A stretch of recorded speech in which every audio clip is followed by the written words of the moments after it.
आप यहाँ, अर्थात पिताजी ने आपको स्वीकार कर लिया है।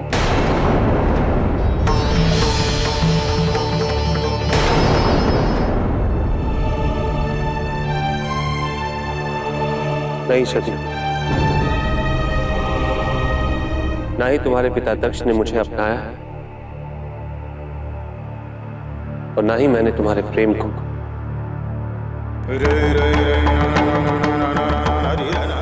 मैं यहां सिर्फ अपना कर्तव्य निभाने ही आया हूं।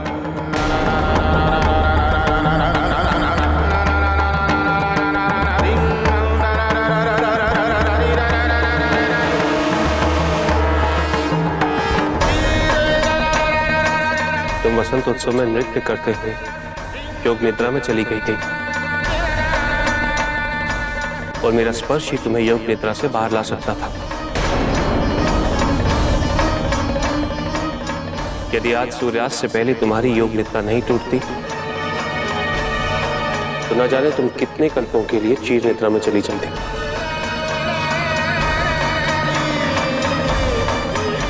मेरी इतनी चिंता,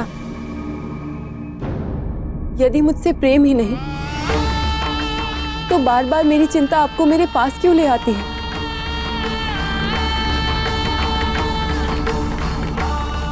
चिंता तो मुझे सारे संसार की रहती है सती। जितनी चिंता मुझे तुम्हारी है उतनी ही प्रजापति दक्ष की भी है।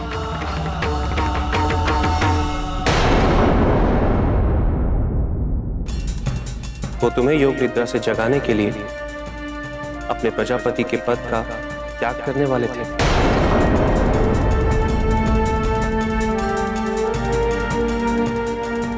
किंतु इस संसार को प्रजापति विहीन मैं कैसे हो जाने देता। पिताजी मेरे लिए प्रजापति का पद त्यागने वाले थे? हाँ सती,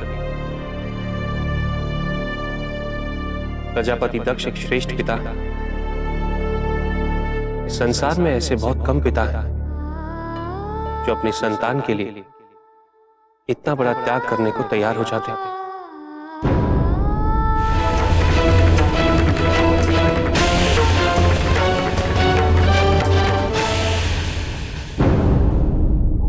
ऐसे पिता का विरोध क्यों? मेरे लिए क्यों सती?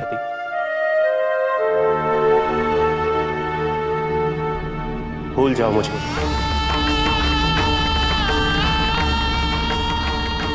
केवल भ्रम है ये तुम्हारा, और ये भ्रम तुम्हारे लिए दुखदाई बन जाएगा।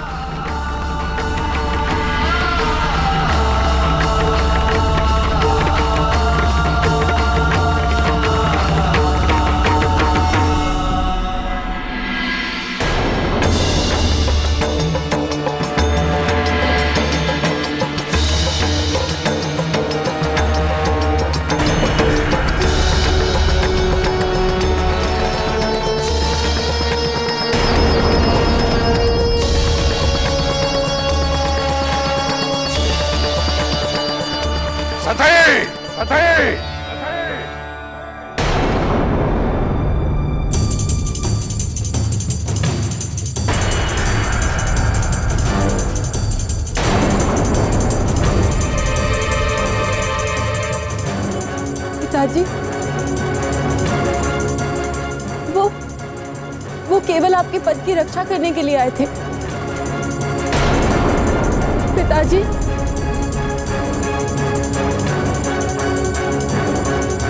पिताजी, पिताजी, पिताजी मेरी बात तो सुनिए। जब यहाँ केवल आपके प्रजापति के पद की रक्षा करने के लिए आए थे, आप मेरे कारण प्रजापति का पद त्यागने जा रहे थे। उन्होंने यहाँ आकर आपको रोक लिया। शिव आपके शत्रु नहीं है पिताजी। मेरी बात तो सुनिए।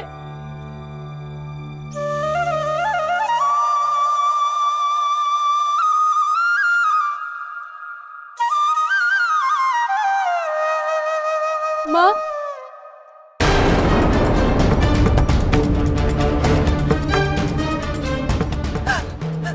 पिताजी को समझाइए ना, शिव उनके शत्रु नहीं है, वो तो सबके हितैषी है, सबकी चिंता करते हैं। वो यहाँ केवल इसीलिए आए थे ताकि संसार प्रजापति के पद से विहीन ना हो। माँ उन्हें समझाइए ना, माँ उन्हें चुप करो।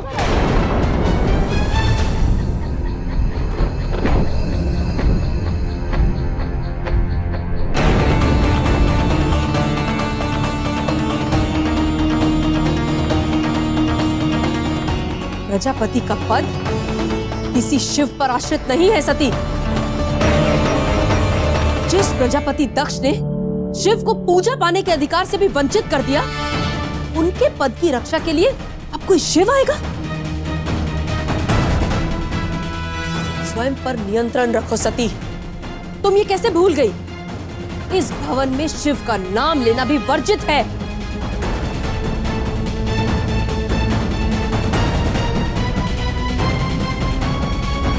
माँ, एक बार पिताजी से बात तो कीजिए। बस, बहुत दुख दे चुकी हो उन्हें तुम, अब और नहीं। पहले अपने अंदर से शिव की मैल को बाहर निकालो, फिर बात करना अपने पिताश्री से। जाओ अपने कक्ष में। मैंने कहा जाओ।